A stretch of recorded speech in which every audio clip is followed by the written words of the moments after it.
Okay, we can start. So we'll be covering around 3 bacteria: Mycoplasma, Chlamydia, and Rickettsia. So we're going to start with Mycoplasma. So this is Mycoplasma, and I want you to take note. If you can see that there is a membrane, an outer structure here, and it's yellow in color, so meaning it is fatty. Okay, it is fatty in appearance.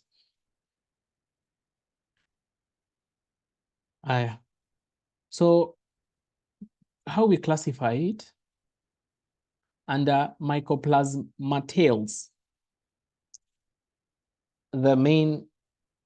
these bacteria are called atypical gram staining bacteria because they don't stain gram stain due to this layer, the extra layer that they have. Okay, so they are stained by acid first. Okay, there is MTB, Mycobacterium TB, Mycoplasma, and Ureaplasma. Okay, they are atypical gram staining bacteria. Okay, so we're going to be talking about Mycoplasma today. So there are different species. The most common is Mycoplasma pneumoniae. It's one of the most common causes of atypical pneumonia. Hominis, Genatillum, fermentans, and then Ureaplasma, urelyticum. Okay, there are over 200 species, but only 16 colonize humans, and 5 are associated with disease. Okay, so Mycoplasma, it is the smallest free living organism, pass through some filters used to remove bacteria, and they lack a cell wall. So that is why they are not gram stained. They lack the cell wall, and they have an extra layer made up of fat and cholesterol. Okay. Multiple shapes, including round, pear-shaped, and even filamentous, highly pleomorphic, and are resistant to penicillin. This is because penicillin acts on the cell wall. Cephalosporin, vancomycin, they all work on the cell wall. So they're sensitive to tetracycline and azithromycin because these ones work on the ribosome. So tetracycline is 30S, macrolide is 50S, okay, on the ribosome.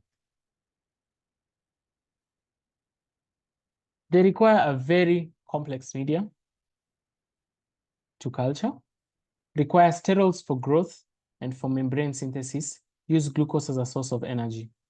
Ureaplasmins use urea. Cell membrane contains sterols that are rigid. You see, the sterols are the fatty layer. Okay. They grow slowly, 3 weeks, by binary fission and produce fried egg appearance on agar. So can you see this? It's called the fried egg appearance on eaten agar. Okay, so the agar that is used is called eaten agar, or the tea strain appearance. Can you see? It looks like an egg and then the yolk is on top. Okay, here is a better picture. You can see small fried egg-like colonies. Except for Mycoplasma pneumoniae. Structure: 3 layer membranes. Outer and inner membranes are made of proteins and saccharides. The middle is a third, cholesterol. Double-stranded DNA, has ribosomes, no endoplasmic reticulum. So these are the differences between the mycoplasmas and the normal bacteria. Genetically unrelated to bacteria. Bacteria L form related to the original bacteria. Steroids, it has steroids on its cell wall. This one is steroid free, so it can be gram stained. Sabelatin, general medium, hypertonic medium. Colonies are small, larger colonies, low turbidity, are usually turbid. Then for the pathogenesis, We have the adherence factors. That's usually their main virulence factor. They have adhesins localized at the tip of the cells and bind to sialic acid residues on host epithelial cells. Okay, so you can see it here at the tip, it's used for adhering to the sialic acid, normally usually found in the respiratory tree. Okay, so the trachea, bronchioles, the nose, pharynx, like that. Then extracellular pathogen infect and colonize the mucous membrane, do not invade other tissues. Okay, so as I said on the respiratory tree, so M. pneumoniae adheres to sialylated glycoprotein receptor at the base of the cilia and surface of RBC by means of the P1 antigen. Okay, so you can see here, it is attaching, so this is the cilia, it is attaching there due to its adhesin. Okay, and then here, as you can see here, this is the binary fission, it spreads until it replicates. Then it also has toxic metabolic products. So in this case, the intimate association provides an environment in which toxic metabolic products accumulate and damage host tissues. Products of metabolism, hydrogen peroxide and superoxide, oxidize host lipids. They inhibit host cell catalase. Okay.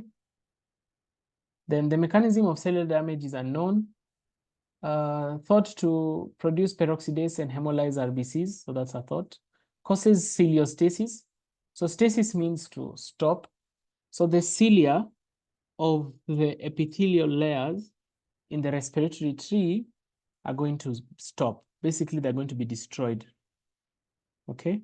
And once they're destroyed, you know, the function of the cilia is to waft away pathogens, foreign material, or anything that can potentially block the respiratory tree. So when the cilia is destroyed, it won't be able to waft it away. So breaking clearance activity leading to a lower respiratory tract infection and a persistent cough. Because, you know, if your cilia is not working, you're going to be coughing to try and remove the pathogen. Then M. pneumoniae is a super antigen. It activates macrophages and stimulates cytokine production and lymphocyte activation. Once that happens, it's going to attract inflammatory cells and induce cytokine secretion, tumor necrosis factor, interleukin-1, interleukin-6. Then host factors contribute to pathogenesis. So here are the most common. So the most common I want you to know is M. pneumoniae and ureaplasm. For M. pneumoniae, it causes upper respiratory tract disease and atypical pneumonia. That's the most important. Ureaplasm, urethritis. We call it non-gonococcal urethritis because one of the most common causes of urethritis, which is inflammation of the urethra, is gonorrhea. You remember? Neisseria gonorrhea.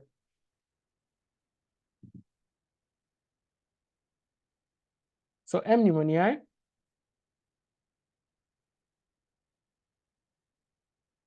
So these are the conditions necessary to culture it. 10 to 20% serum to culture in pH of 7.8 to 8, so slightly alkaline. Pathogenesis, the P1 protein, the capsule, and the saccharide. Spreads by nasal secretions in close contact via aerosolized droplets among classmates or family members.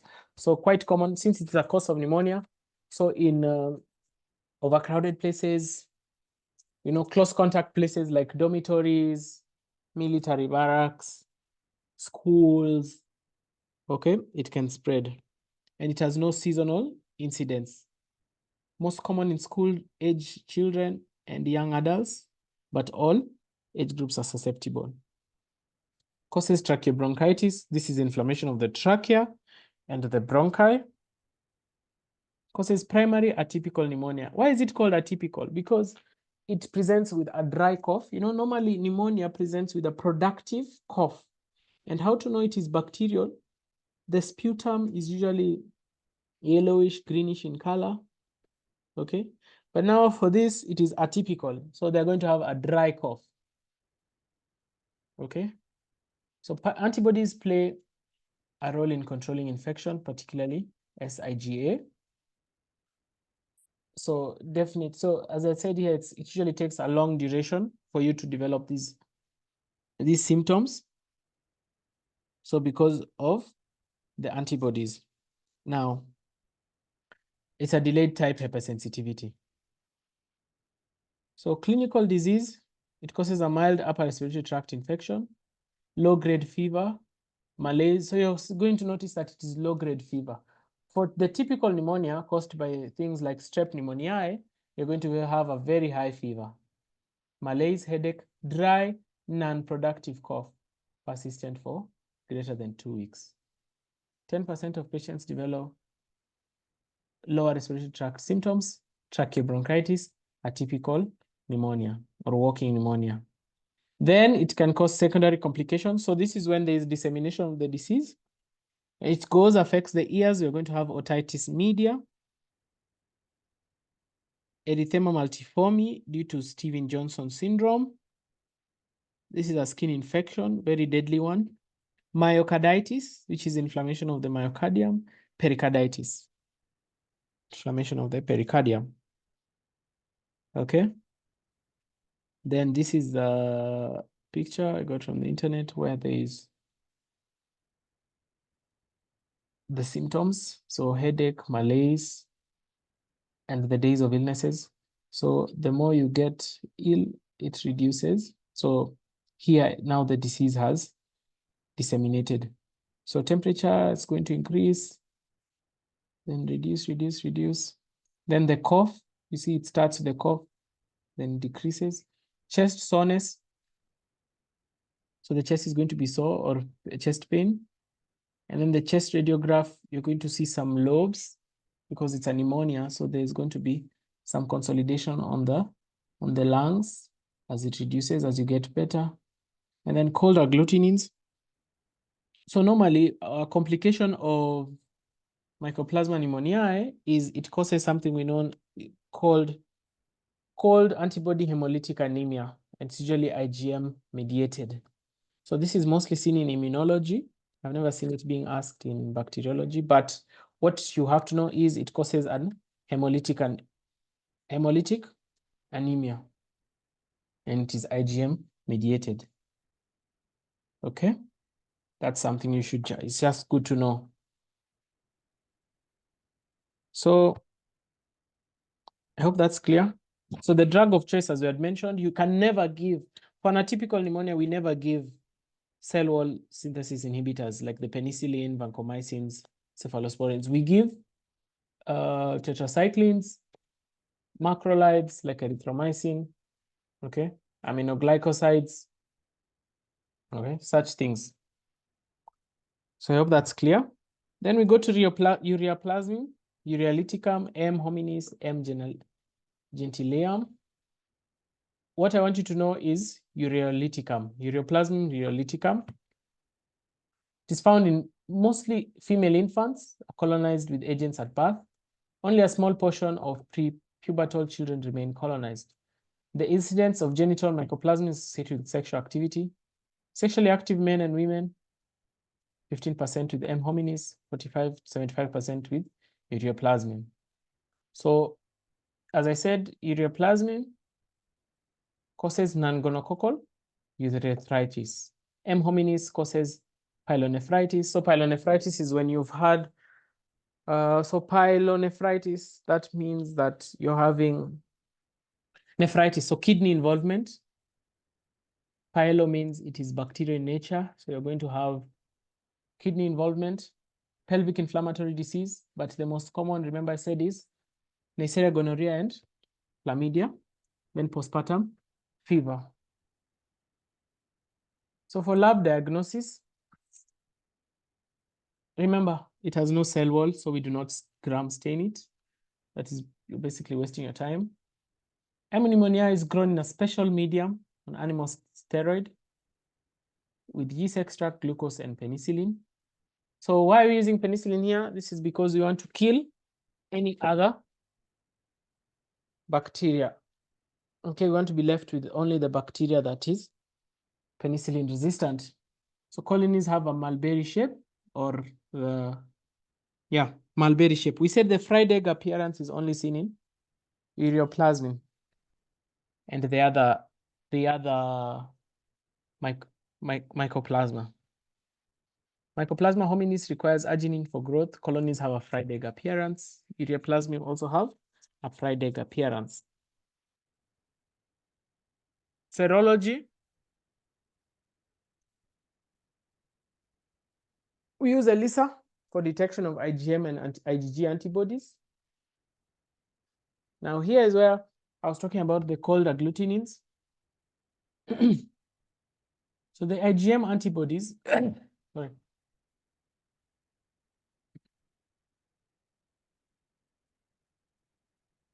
IgM antibodies bind the one antigen on human RBC at 4 degrees, develop in 65% of the patients, a test frequently used to confirm the diagnosis.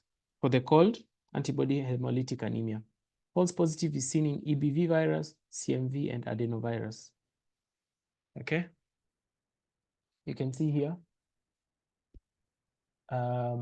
You see that there is hemolysis happening at 4 degrees, and then it is going to reverse on warming. You see, normally when you collect blood, you expect it to clot on room temperature. But as you cool, you see no clotting is going to happen. And then on warming, the clotting is happening. So these are the cold agglutinins. Then treatment, as I said, erythromycin, tetracycline. Ureaplasmin, erythromycin, resistant to tetracycline. M. hominis, resistant to erythromycin, tetracycline, we use clindamycin. Okay. Any question there?